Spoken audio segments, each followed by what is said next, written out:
And so on Friday, the 5th of July 2024, the federal government of Nigeria launched the National Resettlement Scheme for persons impacted by conflict to address the humanitarian crisis caused by internal displacements across Nigeria.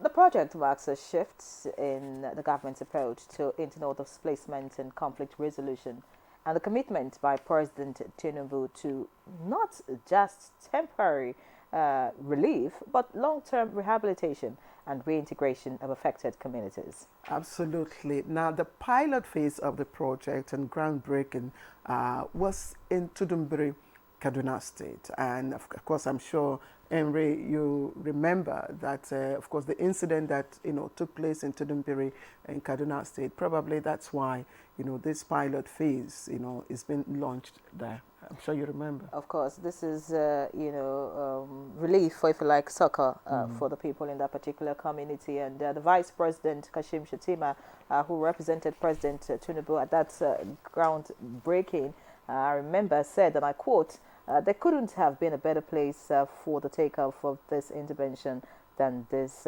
diverse state. And according to the president, again, we are quoting, Kaduna State has offered the federal government a launch pad to venture into the communities dislodged by conflict. Now, earlier, a steering committee to coordinate the implementation of the initiative in fulfillment of President Bola Ahmed Tinubu's promise to improve the lives of all Nigerians.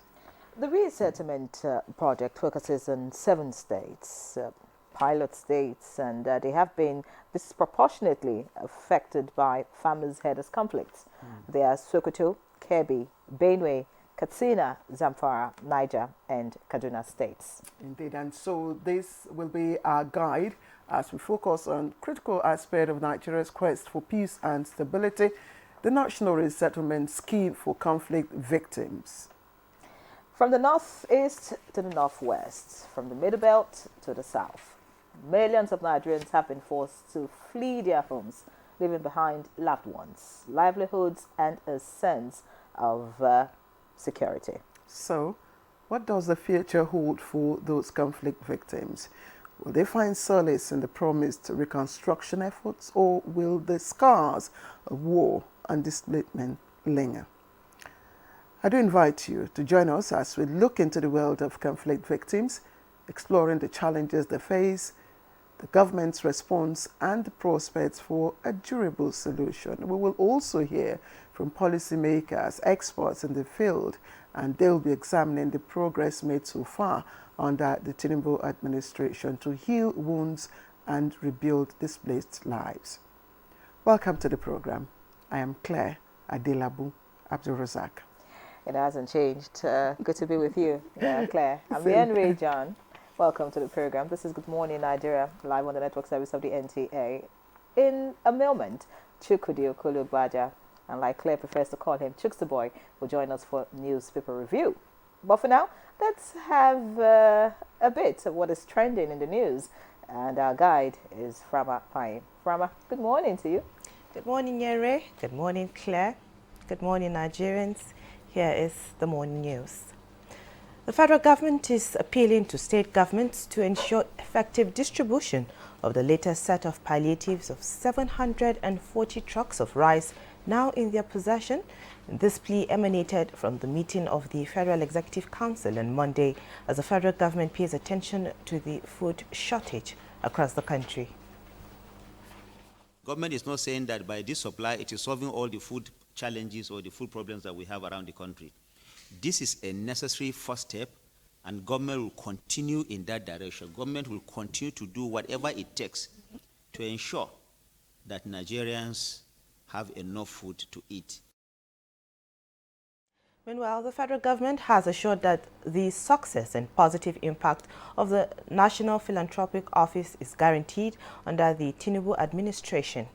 This is coming as the initiative met with 4 partners in the federal government's efforts to support industrial value chain hubs and accelerators for startups and small businesses in Nigeria. The MPO is an initiative driven 100% by the private sector with full support from the government, is part of efforts by the Tinubu-led federal government to raise alternative funding for small and medium-sized enterprises and other vital economic programs through collaboration with the private sector. And look for credible partners to help us on this journey. So these are the first set of partners, and after this, we hope to sign the next set of MOU. But by and large, what I've done here today, the next step is to start seeing a skeletal process of implementation. And we hope that through these partnerships, we'll be able to unlock catalytic financing for MSMEs. We'll be able to unlock skills and capacity building. Now, in line with the international initiative of protecting the right to education during conflict, the National Human Rights Commission is making a push for Nigeria to have a legislation in place on Safe Schools Declaration. Ensuring students access to safe education is crucial, particularly now when bandits, kidnappers simply walk into schools, abduct students without any resistance from school authorities or security operatives. Any society that relegates education to the background does so at the risk of its own peril. Now, the House of Representatives says it is working at utilizing information and communication technology, ICT, in receiving and processing public petitions. The Speaker of the House, Tajuddin Abbas, stated this while opening a digitalized hearing room of the Public Accounts Committee. Updating our technological capabilities, we aim to set a benchmark in legislative excellence and responsiveness to the needs of the Nigerian people. But these laptops are quite a whole lot of rich resources, including the laws of the Federation, all the Establishment Acts.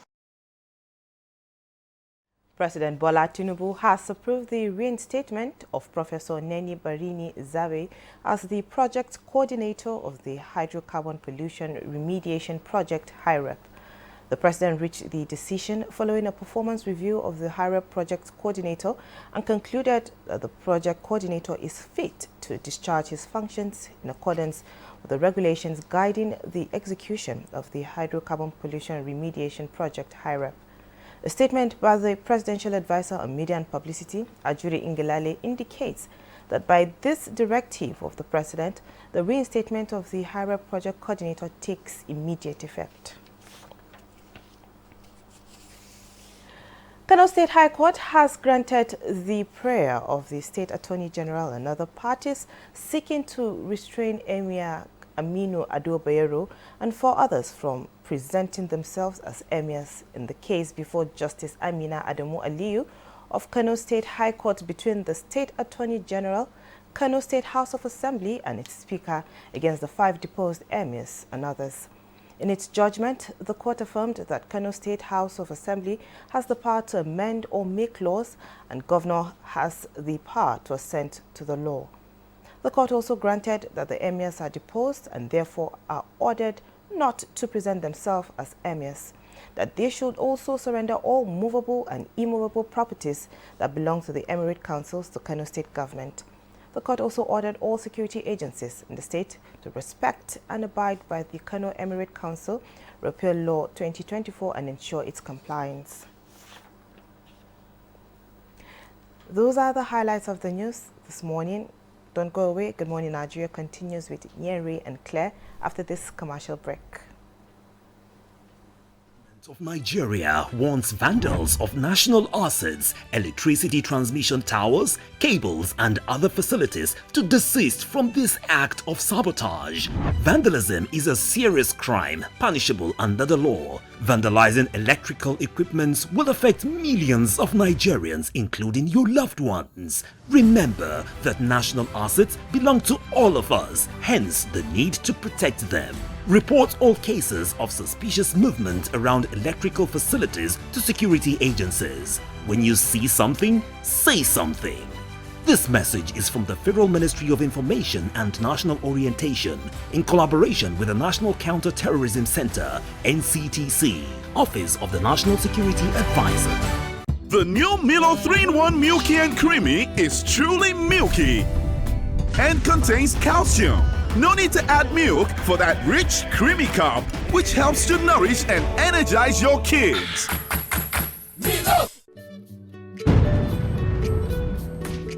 Bye, Mom. He's going to play in this weather? Why did you let him go? He might fall ill. And if he doesn't go out for practice, how will he win more trophies? To protect our family from illness-causing germs during the rainy season, we use Dettol soap every day. Dettol with germ defense gives you protection. Rainy season brings a lot of germs, and Dettol soap's germ defense protects you from up to 100 illness-causing germs. Dettol soap is endorsed by the Nigerian Medical Association. Be Dettol sure. We are live in the open market for Epic 10X Challenge. My people, today I will show you how the power of new Epic 10X gives your toilet a better cleaning than bleach. Than bleach? Yes, so. Impossible. Toilets have stains which bleach cannot clean effectively. But Epic is thicker and sticks better, which gives 10X better cleaning versus bleach and kills germs. Oh, wow. You can now see that Epic is better than bleach. The counsel of our fathers. I will urge and advise our younger generation to use talent and brain to sort out problems, not arms. Nigerian youths, let's build our nation together.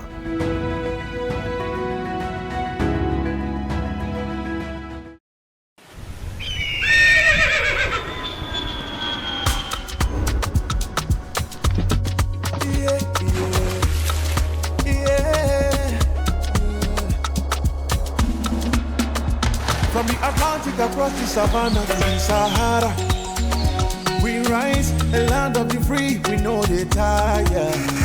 We dream great, our spirit is undying. Resilient, rooted like palm tree, we swear in color, with undying demand, we make solutions, we ignite passion, yeah. Diversity is unique, we are more than just a nation. We are Nigeria, strengthened in unity, we know they carry love. We are Nigeria, together live the dream of a land with great destiny. We are Nigeria.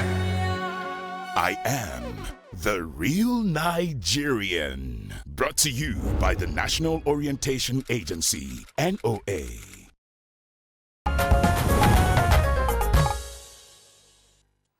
All right, welcome back to Good Morning Nigeria, live on the network service. Coming up presently is newspaper review.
It's news for review. Just in case you were wondering if we're going to have it, of course, Chukwudi is here and we're ready. Chukwudi, good morning. As sure as the sun rises, we will be there. the human element may be a little deterrent sometimes, but then that never lasts. Hello, Claire. How are you doing? Hello, Chukwudi. Were you surprised that Spain beat England? Why would I be? I told them that whatever gate Southgate decides to stare at Wembley, he's definitely going to use the final gate out. I was a bit emotional, though.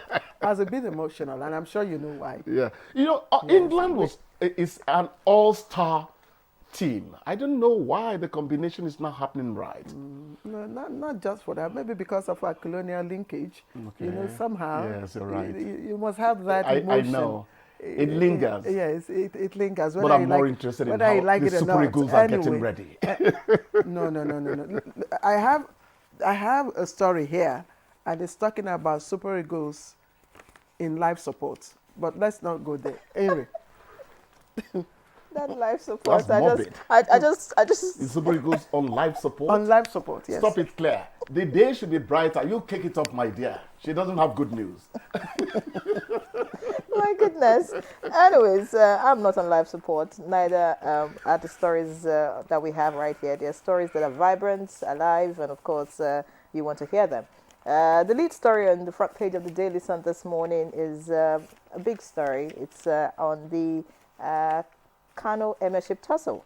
And it says, Kano Emirate, court stops Bayero. 4 others restrains them from parading as monarchs. And that's on page 4 of the Daily Sun. Quickly looking away from that, rising food prices. Nigeria's inflation hits 40.87%. Should we say that's on life support too? Oh, this is dead. All right, no comment. The mics are off. Let's look at behind the picture story. Tinubu may send minimum wage bill to National Assembly next week. Meets Labour Thursday. All right. Below that, herdsmen kill 13 in renewed Benue attacks. Not a good one. 5 missing.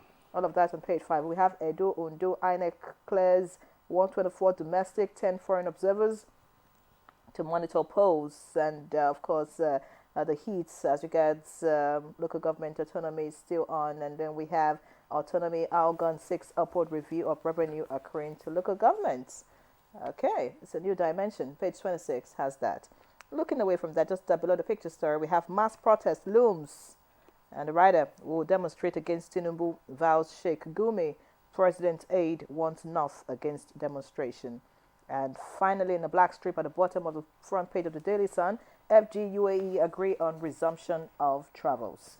All right, that's on page 22. Looking quickly now at the leadership stories, we have Head of Service Aduda Adebiyi in final race to replace Yemi Asson. 8 permanent secretaries fail screening. Tinubu rejects Yemi Asson's request for tenure extension. Interesting read. Page 4 will guide you. You are no longer emirs. Court tells Bayero. 4 others. Page 13 has that. Hunger. Federal government releases 740 trucks of rice nationwide. And above the masthead, we have Trump picks running mates as judge dismisses classified documents case. All right, that's as much I can take because of time. Claire. Okay, I have the blueprint, and I'll just take 1 or 2 stories here.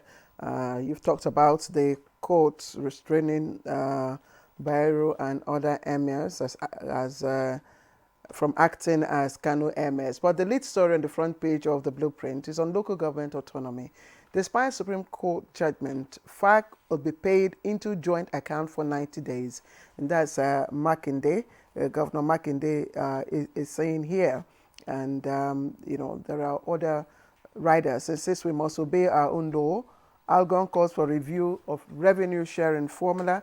And Fauci says you can't take away the baby from the mother. And, of course, there are also other stories trending at the bottom. Rising food prices, fire inflation in 28 years to 34.19%. And INEC shortlists 134 observer groups for Edo and Ondo polls. And of course, the distribution of 740 trucks of rice. I know that one of the papers says it amounts to 20, 20, bags or thereabouts to each state. 20 trucks to each state. 2.1 million. Okay. No, 20 trucks to each state, So FCT orders delivery of CNG buses. All right. So that's the front page of the blueprint. Chukwudi. We did talk about the issue of the local government autonomy. We had a conversation here on Good Morning Nigeria, and we look at some of those, nitty-gritty issues of what will happen in the month of July. That, you talked about it. Yes, we did. Yes.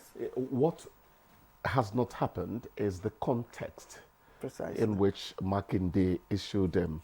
There may be a window that is necessary in terms of accounting procedures for this to happen. I don't think anybody will willfully delay something the Supreme Court has,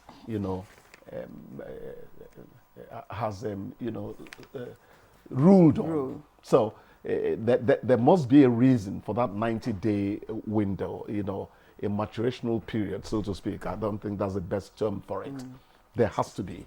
So Yes, let's see what further explanation brings by way of telling us why it should not be immediate. Because I saw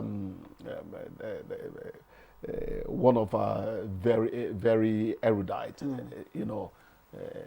lawyers, that's Mike Izokome, saying that the thing is with immediate effect and all that. Yes, I think it's because of the clause, the section of the Constitution, specifically 162 subsection 3 of the Constitution, that stipulates that any amount standing to the credit of the Federation account shall be distributed among the federal and state government and shall be paid into the joint account. Shall be paid into the joint account. So sure that section, that needs to be. I am sure that the wonderful men in the wig, the justices, already know that such things would happen. I don't think anybody is going to question this. I don't think so. No, but it's constitutional. Procedurally, you need to amend this part for the government happen. to be able to pay, to bypass so that. these are procedural things, as I mentioned. Absolutely. The important thing is the spirit of the judgment. We have all obeyed, as it were, tacitly.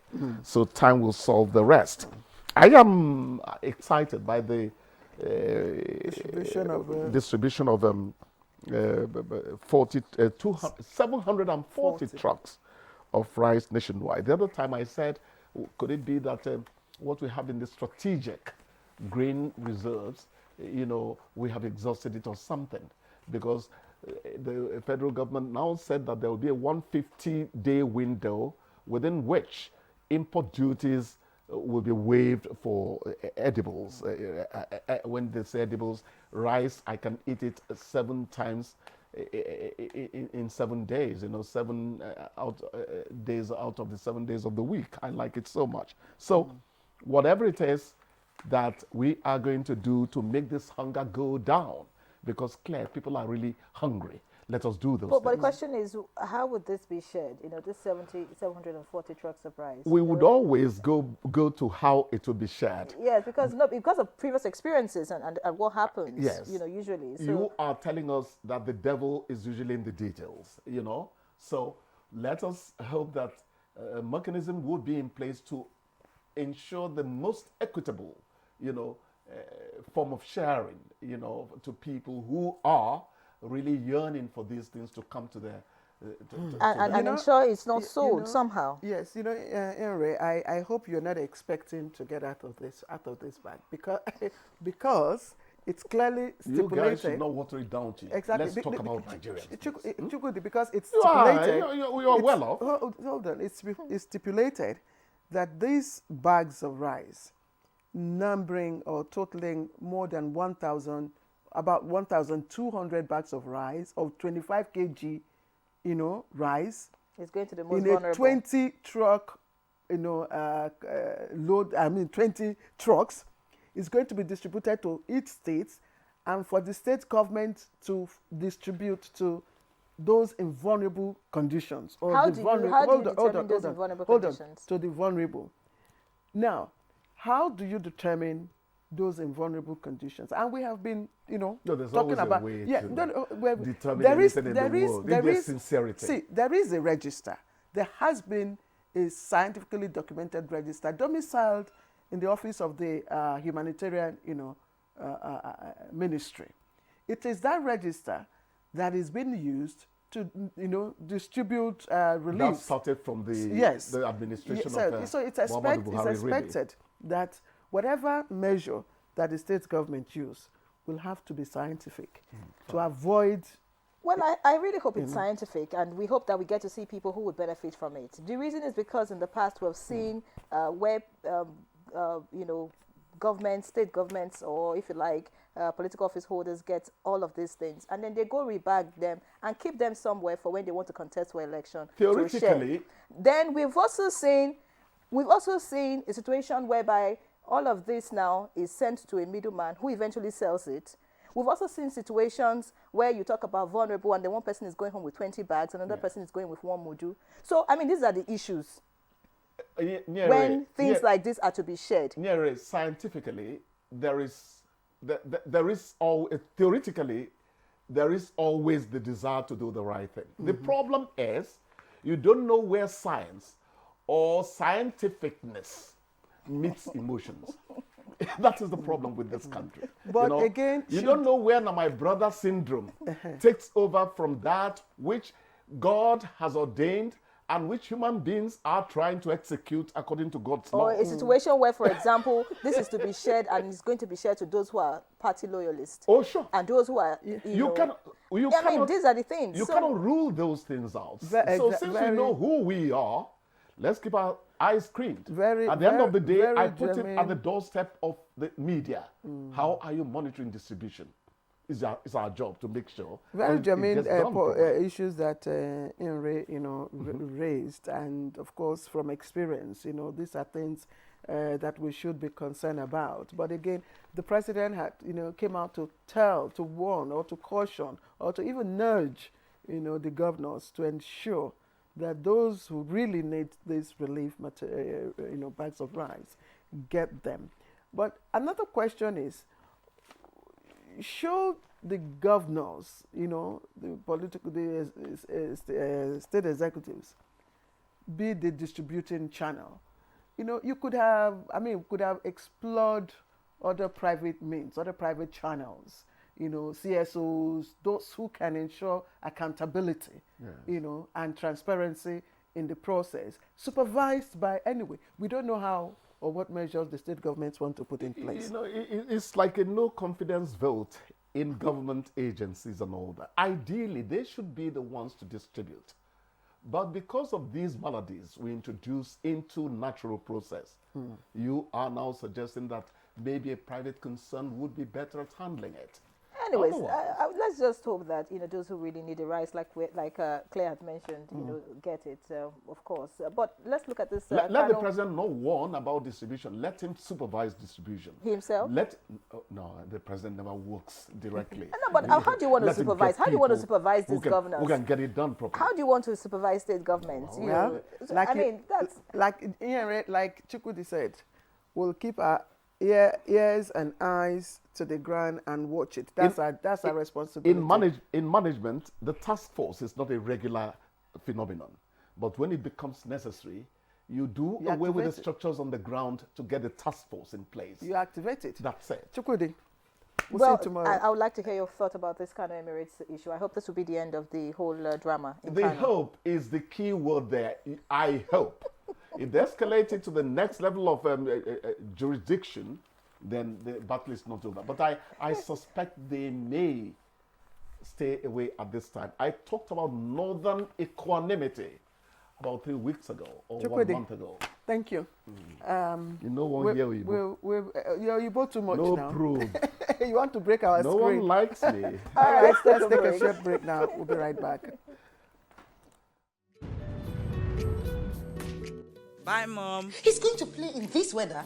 Why did you let him go? He might fall ill. And if he doesn't go out for practice, how will he win more trophies? To protect our family from illness-causing germs during the rainy season, we use Dettol soap every day. Dettol with germ defense gives you protection. Rainy season brings a lot of germs, and Dettol soap's germ defense protects you from up to 100 illness-causing germs. Dettol soap is endorsed by the Nigerian Medical Association. Be Dettol sure. We want to go on! They want to say thank you so much, Bisola, how could you think that I'll be over you? I'm sorry for the pain, apologies are overdue. But hurting you, baby, is something I would never do. But don't think that I forgot about that wedding ring. Name the most popular musician in Nigeria. Ashake. Did you just call Ashake's name? It's funny, Ashake.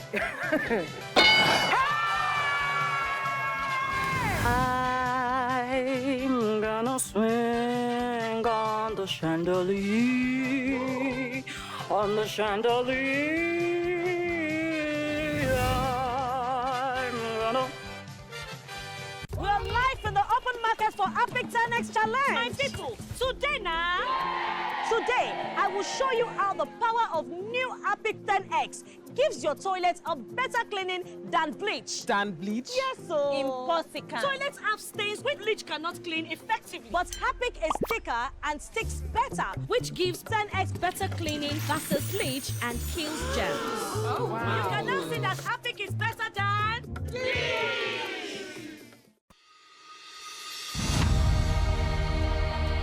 Nigeria means a lot to me. And Nigeria means peaceful cohesion. My country.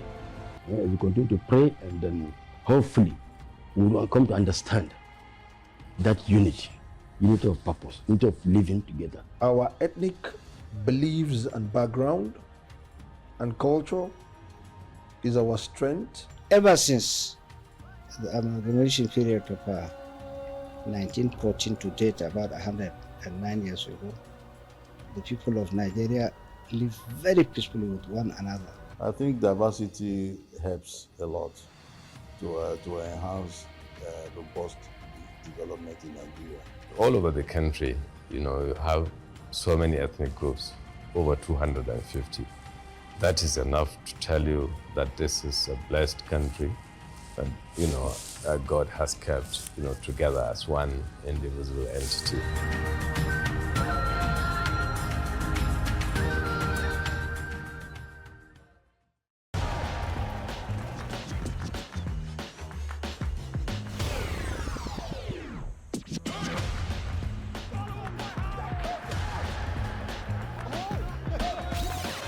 This season, enjoy all the better moments with GoTV.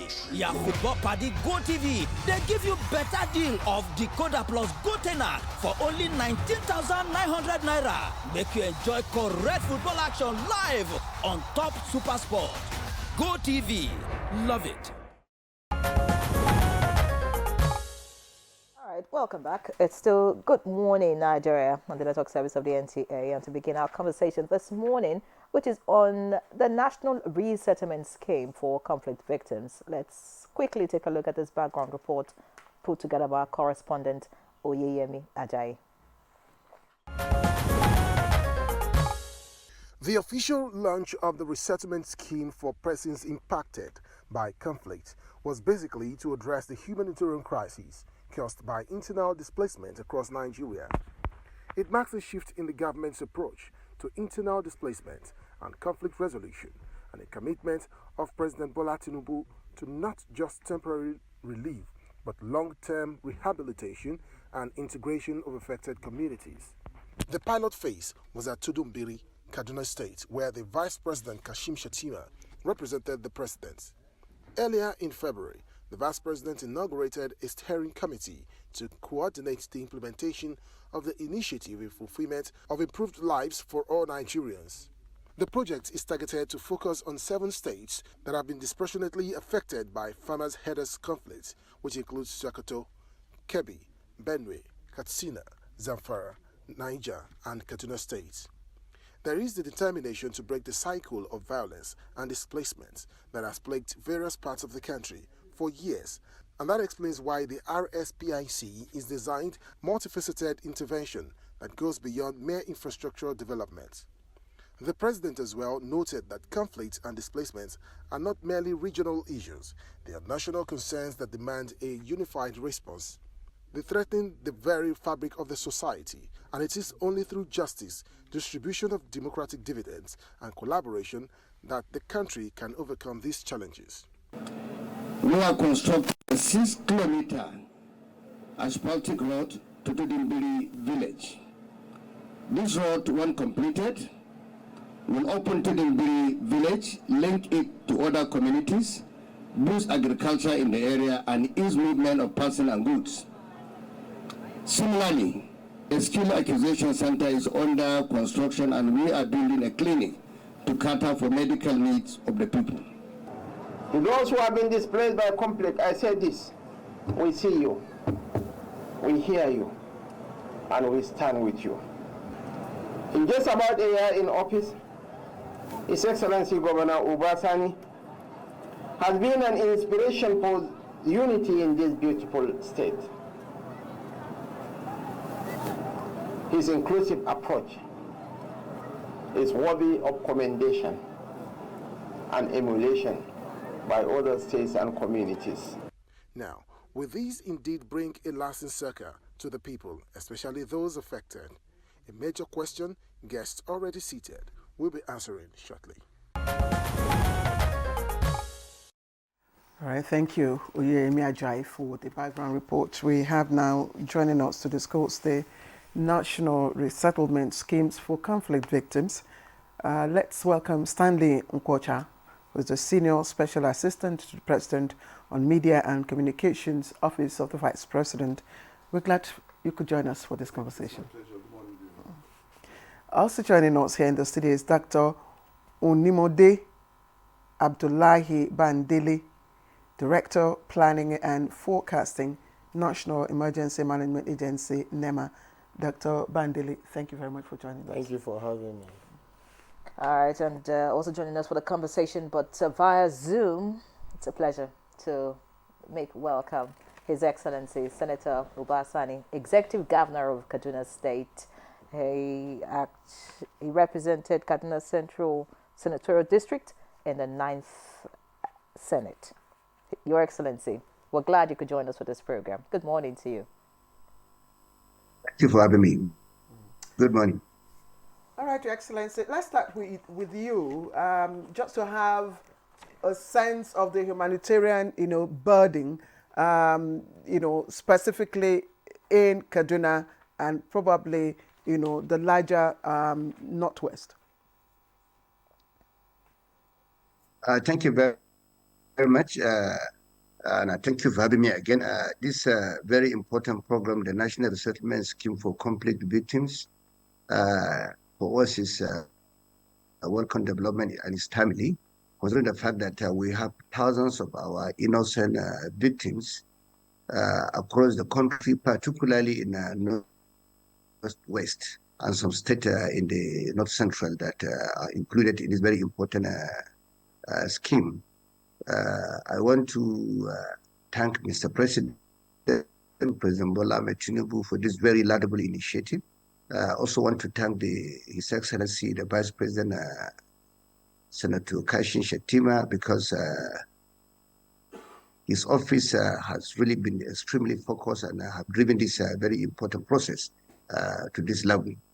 And of course, I'm happy that Tudunbiri community in Kaduna State happens to be the first community that benefited from this very important scheme. Only last week, precisely 10 days ago, the Vice President, under his leadership and his own team, came to Kaduna to fulfill the promise made by Mr. President when we were faced with a very unfortunate drone attack, where about 87 innocent people lost their lives in December last year. I'm happy that the scheme started in Kaduna, where about 150 houses will be built by the federal government under this very important national settlement scheme. And I also want to commend NEMA under the leadership of Zubaida Umar, who have been up and doing, and of course, they work closely with the state government to ensure that we provided the land where these houses will be built. For me, it's commendable because if you look at this situation, you will agree with me that most of the people that are going to benefit from this scheme are people that lost their lives or maybe were displaced because of conflict, some as a result of had a farmers' conflict, some because of natural disaster, some even because of issue of insecurity that happens in their own communities. They were displaced, some because of banditry. So for me, it's welcome development, because if you look at the situation, the people that are going to benefit are people that are vulnerable, underserved and poor, people within our society. And for me, it's highly commendable.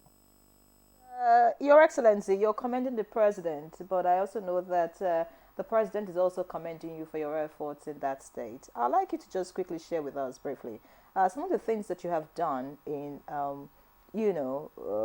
trying to promote unity and, of course, settle some victims in that particular state. Like I said, Kaduna State is a very cosmopolitan state. We are highly, and when I came as a governor, when I was elected, I made it clear to everyone that we will work closely toward uniting the people of Kaduna State, because for me, it's most important area that need to be addressed. And I met the people closer to me that politics was over after 29 May 2023, and we must bring everyone together, irrespective of party affiliation, religious affiliation, or ethnic affiliation, and that has really worked for us. We made it clear that the only way we can have peace in Kaduna State, bring everyone together, is to ensure that we're fair to everyone. For me, as a leader, if you are fair to everyone and you are just to everyone, the people of the state will certainly come together. Today in Kaduna State, I can assure you, even this very community, the Tudunbiri community, is one community that is highly peaceful, and is a community that has really key into the agenda of our government, because when this incident happened, the report we had was that it was a Maulid celebration, but the last speaker that was used at that very occasion was given by a church there in Tudunbiri. So you can see the unity in Kaduna State. A church was able to give their last speaker to the Muslim community who are doing their monthly or annual Maulid celebration. And of course, as a result of that, even some people that lost their lives, though it was a purely Maulid event or occasion. Some people that lost their lives were even Christians who joined the Muslims there to celebrate Maulud. So in Kaduna State, like I said, we try as much as possible to bring everyone together. And the most important area to focus when we came in is to ensure that we brought everyone together and made it clear to everyone that in Kaduna State, like in other states, we have conflict merchants who only benefit when there is a religious crisis or ethnic crisis. So I want to thank the religious leaders, Jamaat Nasser Islam and Christian Association of Nigeria, Kaduna State branch, that came together, work closely with Kaduna State government, including the stakeholders. So today in Kaduna, I can assure you we're together as one family. There's no any conflict. Since I came as a governor, we never experienced any conflict or religious crisis in Kaduna State, because as a leader, the most important area you look into is to ensure that you are just to everyone. After the election, there are many parts of Kaduna State that didn't vote for us, but I made it clear we must take development to every part of Kaduna State, whether they voted for us or not, because governance is more important than politics, because we need to be seen as leaders that will be fair to everyone. So for me, that was the key. That was the reason why today in Kaduna we're working together as one family. There's no any religious differences, no ethnic differences, and that is why when the federal government decided to start this very important scheme in Kaduna, we brought everyone together, and everyone was very happy. Your Excellency, thank you. And as my colleague said earlier on, it's not just the president that's also commending your efforts at fostering peace. In one of our programs, Reverend Hayab was also here and spoke glowingly about your efforts to promote, peaceful coexistence and all that. But I'd like to also take you back to my question.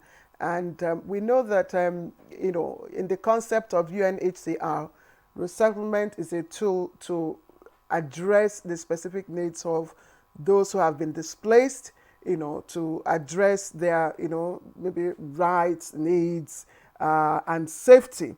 And if you look at the history, of conflict in the Northwest and particularly in Kaduna, areas like I just like to mention Gonam Rogo, Gangora, Makuti, Zipak, and the whole of Zango Katav. Most of the villages there are now deserted and desolate. And I'm asking, do you have data, statistics, about the people, the potential beneficiaries of this resettlement program? Yes, thank you very much. If you look at, in my own speech, I made it clear that in Kaduna we have chosen about 4 locations, including Tudunburi, that's a fifth location, where this very important resettlement scheme will be considered. And we've given land to NEMA. If you look at it in southern part of Kaduna, we've chosen 2 different locations. That is called local government, as well as Zangwan Katap local government. If you come to the north central, we've chosen a Benungwari local government, as well as Giwa local government. So these are areas where we had series of people that have been affected by conflicts, either as a result of harder farmers conflicts or insecurity. So we are extremely very careful. And as a governor, I didn't choose these locations alone. I called the stakeholders, the religious leaders, community leaders, youth leaders, and so that we all agree collectively at the town hall meeting. So like I said, when I was elected, I tried to deepen public citizen engagement. So this decision was taken at the town hall meeting, where every stakeholder contributed to the decision we took. So as we're speaking now, NEMA have been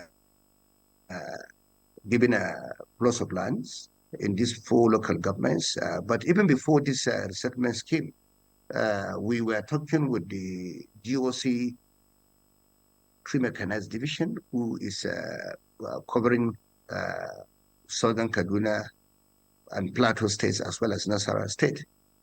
We have initiated an effort by Kaduna state government to resettle our people that were displaced in southern Kaduna, as well as some of our people that were displaced in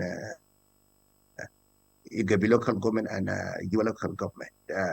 It's the state government initiative. We have our own initiative. We are working closely with the GOC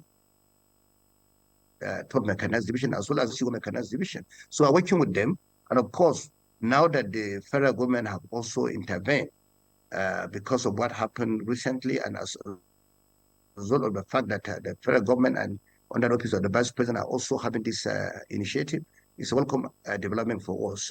Even before this, we have also been working closely with our communities, as well as displaced people in the 4 local governments I've mentioned, to resettle them, and we've gone far in our efforts to do that, because we believe it's not only resettling them. If you look at what we've done in Ludumbiri, we are looking at all these communities.